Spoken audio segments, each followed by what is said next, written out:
Tajul Iman berumur 18 tahun ini. Yang anak saya autism 2 ya, autism and ADHD 2. Seorang lagi Muhammad Aidil Irfan. Irfan pun sama tapi Irfan dia mild. Mild for both but Tajul Iman is severe for both ya. Ini ujian Allah pada saya. Dan apabila datangnya COVID, itu yang kata Allah beri sesuatu tu ada hikmah. Bila saya work from home, I have more time to observe my children.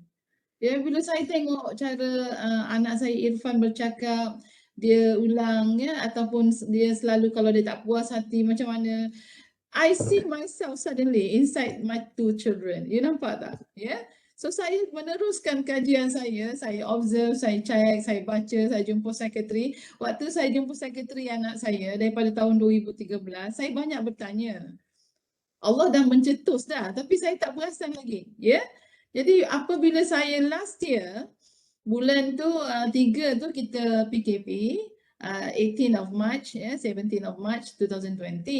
So akhir tahun, August 20th, saya dengan resmi dia dapat tagging baru.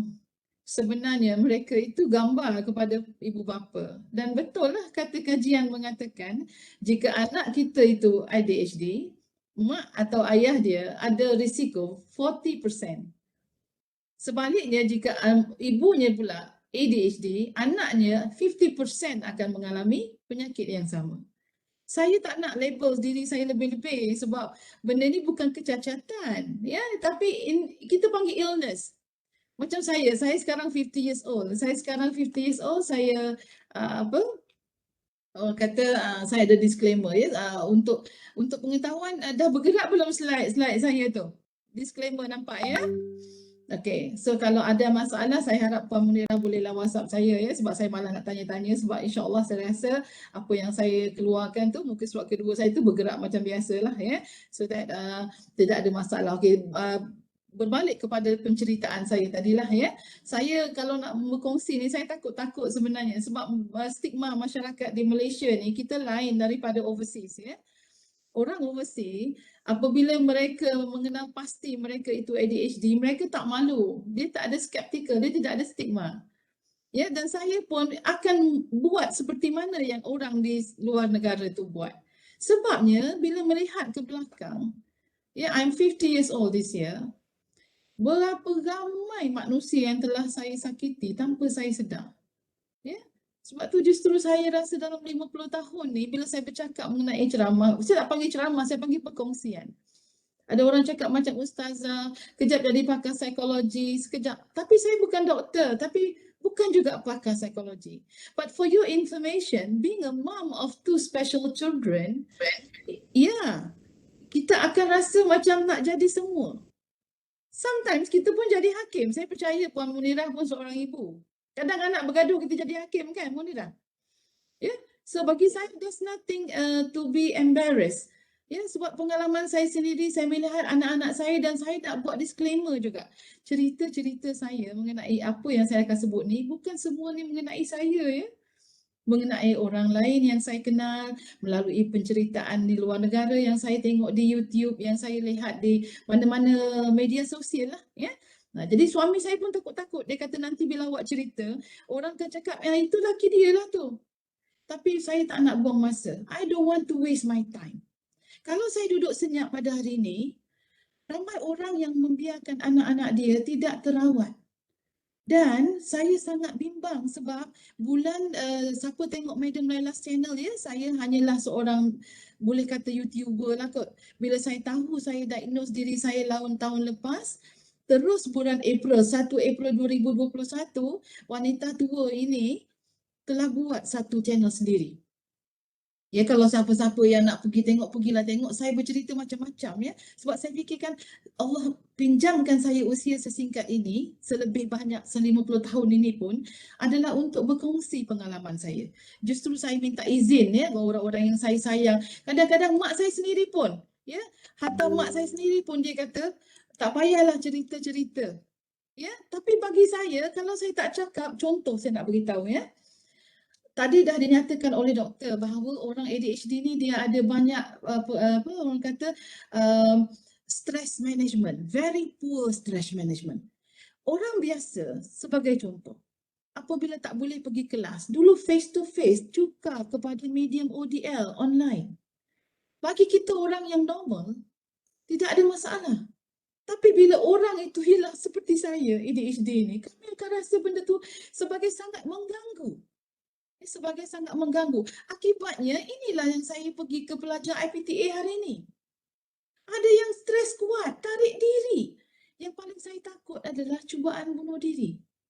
Ya, saya tak nak cakap ya, UiTM akan marah kalau saya cakap daripada mana, daripada UiTM ke, UIA ke, UKM ke, tapi memang kawan-kawan saya yang kebanyakannya sama dengan saya, kami pensyarah, bila kami berbual, itulah simptom-simptom yang sekarang ini semenjak ODL berlaku tahun lepas sehingga sekarang, percubaan itu ada. Tidak kira mana-mana IPTA atau IPTS. Ini satu benda yang alarming bagi saya. Kalau saya senyap di rumah, saya tak dapat menolong banyak orang. Ya? Dan saya nak menerangkan supaya anda adik-adik di sini sedar. Bila dikatakan tadi simptom dia, yang paling besar ni dia kata hyperactive, active inattention dengan impulsivity. Ya, tiga benda ni insya-Allah bila saya habis saya punya bahagian untuk hari ini, saya rasa adik-adik akan nampak apa dia itu. Sebagai contoh macam Kak Laila kan. Kalau kena marah, tak kisahlah mak mentua ke, suami ke, biasa dia kena marahnya. Tapi saya sampai ke tahap saya rasa nak muntah. You nampak tak cara saya tak boleh nak cope? Tapi saya tak tahu itu tak normal. Ya? Samalah juga sebab saya approach anda adik-adik sebab anda adalah bakal ibu bapa. Bila anda mempunyai emosi yang tidak stabil, masalah kesihatan mental, macam mana? How are you going to be parents? 5 tahun akan datang, tak payah lama, 2-3 tahun akan datang, you will be parents insya-Allah. And you will be like, wife and husband. Ya, saya banyak baca bila difficulty untuk mengenali sebab nampak tak? ADHD ni kita undiagnosed. Kenapa undiagnosed? Macam saya lah. Saya adalah orang yang tak tahu.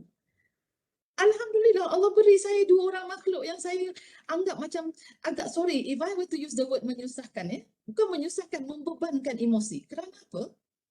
Mereka bukan autism tapi ADHD. ADHD dia nakkan attention kita. Bila dia nak attention kita, dia buat benda yang kita tak sangka. Sebagai contoh, dia ambil barang, dia baling kat kita, pecah terus. Ya? Kita rasa kita macam disiksa. Rupanya, itu adalah cara dia. Orang ADHD menunjukkan rasa marah, rasa geram, rasa tak puas hati. It's not melalui kata-kata ya dia, melalui tingkah laku. Behavioral. Sebab itu kita ada ubat iaitu cognitive behavioral therapy nanti. Dah diterangkan pun oleh Dr. Mona tadi. Ya? Sama juga misdiagnose. Orang lelaki 3 kali ganda lebih senang didiagnose tapi wanita tidak. Sebab budak perempuan dia tak tunjuk dia tu hyper. Dan seringkali orang confuse. Ya? Underdiagnose maknanya orang lelaki lebih banyak didiagnose daripada orang perempuan. And misdiagnose ini bila kita jumpa doktor biasa, bukan pakar psikiatri, dia akan cakap awak stres sikit-sikit kot. Ya, dia tak tahu. Bukan salahkan dia. I am so sorry to the doctors out there sebab bukan semua doktor tahu mengenai ADHD. Ya? Okey, saya teruskan lagi. Saya minta maaf. Kata-kata saya takut juga ni nak susun ni. Sebab itu hari ni Kak Laila datang nak beritahu adik-adik, cuba kita kenal. Kalau tak kenal masa ceramah hari ni pun, you take your time, you go to the YouTube, you see the stories. Like I told my students at UiTM, you students, your time nowadays, you hujung cari apa benda yang you nak tahu, you go. YouTube is the one of the good platform for you to study many things. Believe me. Ya, hujung jari. You dengar tapi kenalah dapat refer doktor juga. Untuk sendiri-sendiri punya kajian, you can always see. Rupanya aku ni macam. Kalau macam, I'm telling you, ada cara.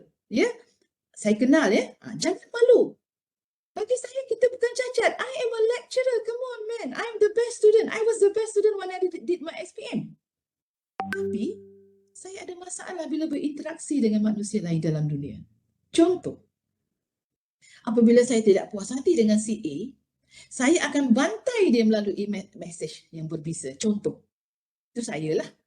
Ada beberapa kes lain, ya, dia akan protes dan sebagainya, tunjukkan kemarahan. Kita nak tak kita interpersonal relationship dengan orang macam ni?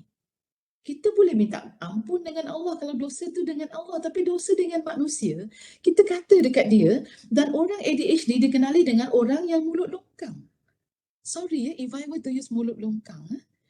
Bagi kita biasa. Sebab orang ADHD dia melepaskan rasa marah dengan mengeluarkan kata-kata yang kesat. Tidak semestinya kata-kata, malahan tulisan.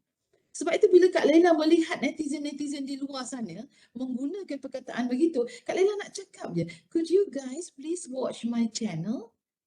You see whether you do have this kind of symptoms. Ya? Bukan tuduh In fact, masalah kesihatan mental ada banyak. Antaranya disebabkan oleh trauma, you ada accident ataupun kecil-kecil pernah diperkosa, dan itu lain. Tapi ADHD adalah sebahagian daripada sebab yang mana you will have difficulty in your stress management. And you jenis orang yang tak boleh lupa. Kepala orang ADHD ni dia macam video player. You will exactly remember that particular time orang marah you tu pakai tudung biru macam Madam Laila ke? Ya? Masa tu dia pakai kaki selipar pakai warna apa ke? To the extent Allah beri kepada. Actually itu gifted sebenarnya. Tapi kita menggunakan sebagai melayani emosi kita. Ya? Sebab yang Kak Lia tengok di bawah ni affects quality of life. Bila kita berdendam dengan orang, marah tak tentu pasal, tunjukkan kita marah. Sedangkan dalam Islam, apabila kita marah, kita kena sembunyikan, betul tak? So itulah Kak Laila berada di sini pada hari ini, so that adik-adik, you go and get yourself checked. Ada banyak skala, ada banyak doktor psikiatri. Ya? Nampak? Yang ni tak payah lagi nak terang sebab doktor dah cerita sedikit tadi, actually ini bukan salah kita. Allah uji kita sebenarnya dengan menjadikan otak kita, our prefrontal lobe adalah kecil. On the other hand, yang left brain, kita lebih besar, our right brain is smaller than our left one. You get me? Sedangkan right brain tu ada fungsi dia, fungsi yang penting. Contoh, behavioral control, making decision, again, personality development. Kalau you tengok, orang ni macam tak ada personality, bukan tak ada personality, contoh saya, you tengok, kita excited, kita akan suka kan? Katanya orang Islam jangan suka melampau-lampau. Rasulullah kita pun dalam bulan Rabiul Awal lagi. Ya, apabila kita awak tahu, dia kata sebab apa yang saya tahu, kata baginda Rasulullah, awak akan lebih banyak menangis. Tapi bila awak tengok orang ADHD ni, bila dia excited, dia macam over excited. Dengan suara dia besar, dengan dia melompat tiba-tiba, you akan cakap peliknya.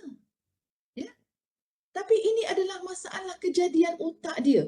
Dan didapati kajian di US mengatakan, saya dah tak, sebab terlalu banyak kajian saya belajar lately, ada yang mengatakan aliran darah yang ke otak bahagian yang saya maksudkan tadi, the prefrontal lobe tu kurang. Bila kurang darah, sebab saya, I'm a lecturer of nutrition, less blood flow. Bila less blood flow, less nutrient. Am I right? Bila less nutrient, jadi tidak membugar lah. You nampak how ADHD affects the brain. You nampak? Dari segi self-control. Sebab itu you marah, you tunjuk ke orang you marah. You keluarkan mulut longkang you tu. Bila at the same time, bila you impulsive, yang ini yang kita sangat takut. Tadi doktor ada cakap, drug abuse. Disebabkan oleh impulsivity yang sangat kuat kepada sesuatu. Kalau dia sukakan wanita, dia akan terjebak kepada seks luar nikah. Ini serius adik-adik. At your age now, don't tell me you don't have boyfriend, you don't have girlfriend. But at the same time, if I don't tell you that impulsivity is one of the symptoms, you might as well nak cuba or nak try. You get me, Ana? In fact, you boleh dengar saya punya channel tu, you akan dengar macam-macam. You want the sex but not the baby. Am I right? Saya tak tuduh Sebab itu banyak kita jumpa baby yang dibuang. Sebab mereka, they are not prepared for the baby. saya, Kak Laila tak berani nak cakap lebih-lebih because I'm not a clinical psychologist, not even an ustazah pun. Ya, tapi this is my own experience. Saya tidaklah, alhamdulillah Allah selamatkan saya tidak terjebak kepada seks bebas ni. Ya. Tapi saya punya ni pula kelakar. Saya ni macam seniwati air mata. Orang marah sikit aja, saya menangis 5 hari 5 malam. Dan ayat-ayat orang tu akan saya ingat sampai bila-bila. Itu bahagian saya. And Allah Maha Kaya. Kenapa Allah jadikan? Kita panggil ni sebagai neurodiversity. What is the God wanting to tell us? Rupanya, if I were to tell you, saya ADHD, you katakan ADHD, we are not sharing the same thing, same features. Tidak. It's like a fingerprint. I repeat again, it's like a fingerprint. Maha suci Allah, subhanallah, dia boleh buat berbeza walaupun sedikit, tetap akan berbeza. You get me? Even kalau dia pun pasangan kembar, dua-dua pun ADHD, they'll be somehow different. Nampak tak kejadian Allah? Dan ada limbic system di bahagian otak. Limbic ini adalah berkaitan dengan emosi seseorang. Ya, tapi kegagalan emosi inilah menyebabkan kita restless. What is restless? Sebab itu anak-anak saya yang mengidap ADHD, apabila mereka tidur seperti mayat. You get me or not? Apa maksud saya? It's a challenge for me as a mom to wake them up for subuh prayer. Mula-mula dulu saya cukup marah, cukup geram. Saya banding pula, kenapa anak orang tu senang bangun? Kenapa anak aku susah bangun? Rupanya, this is ADHD. They become restless. Ya? Nampak Nampak? It's ADHD is the minds behind the mind. Saya pernah anak saya sendiri, waktu tu saya belum diagnose diri saya, anak saya cakap, ibu ni orang cakap dengan dia macam hanyut aja. What does it mean hanyut? ADHD people, when somebody is talking to you, you will be with them in the duration of 5 minutes only. I repeat again, 5 minutes. After that, you'll be away from him or her. Saya duduk depan husband pun kadang-kadang dia cerita, saya tak dapat tangkap semua cerita. Dulu kami, bukan nak kata gaduh mungkin cuba rasa tanya cik suami, dia mesti terasa, bini aku ni tak layan aku ke?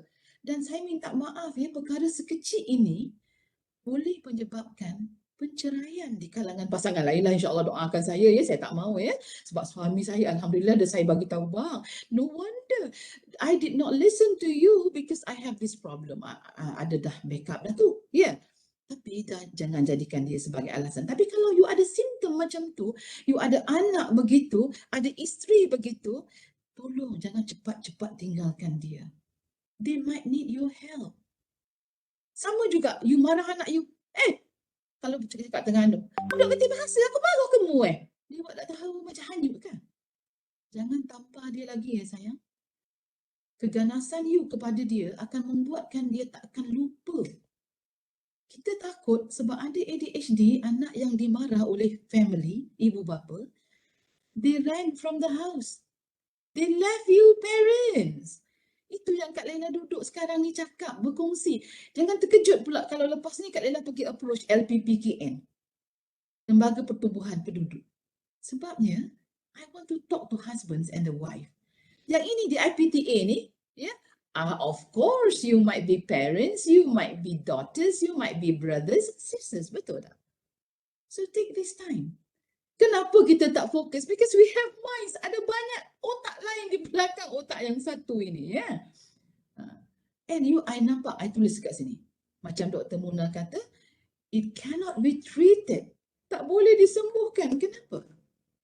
It's just like diabetic. ADHD, kata profesor yang bernama Tom, dia kata ADHD is a diabetic of the brain. Betul. Betul. Macam saya sekarang pun dah pesakit kencing manis pun, hari-hari kena makan ubat. Caranya kita kawal dengan ubat, behavioral therapy, cognitive therapy, Quran, solat dengan tinggal, semua benda tu semua adalah terapi. So dengar banyak lagi ni, banyak lagi. Statistik tak payah nak cerita sebab tadi Dr. Muna ada share kan dari segi kajian meta-analisis kita tengok 366 juta, millions of people nowadays ada yang tak sedar yang they are actually ADHD. Yang ini sedar ya, kalau tak sedar tak tahu berapa banyak. Ya, these are the prevalent. And yang saya sangat kesal dan sangat sedih, it affects our executive function. What is our executive function, adik? Contoh Puan Laila. Saya tak nak buat contoh orang lain hari ni ya, sebab saya tak terfikir. Siapa datang rumah saya, mak saya ke siapa ke, memang kelakar. Ya, saya dapat pesanan daripada anak beranak saudara mara, jangan sebut pasal diri sendiri, memalukan, dia kata. Ya, kalau saya cakap pasal makcik A, makcik B, makcik C, nanti berdosa mengumpat dekat dia. Tapi saya akui ini kelemahan saya. Tapi Alhamdulillah, sehari dua ni pergi rumah saya dah berubah dah rasanya. Memang kami tak tahu nak simpan rumah tu. Ya, berterabur sekali. It's because of executive function kita tu. Ya. Kadang kita yang paling saya tengok ya, ada along the way kita tengok ya, it's a lifelong suffers. Kenapa Madam Laila kata lifelong suffers? Because ini memang tak boleh sembuh. Tapi saya sebagai orang Islam hanya tua dan mati saja tidak ada ubat. Ya, saya sekarang cuba mengubati diri saya, membaca banyak, bergaul dengan circle yang baik-baik, dengan orang-orang Al-Quran, dengan orang-orang soleh, insya-Allah. Ya.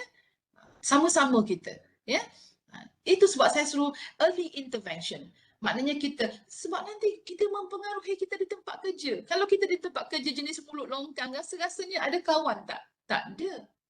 You boss, you marah kawan tu depan orang ramai. Sedangkan orang ADHD, they have a very low self-esteem. Bila you malukan dia di khalayak ramai, dia akan mark you. Nampak tak?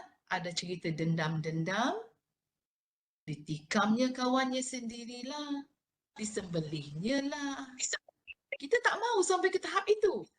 Ya, itu yang Kak Laila, biarlah orang nak kata apa, I couldn't care less, this is come to you again.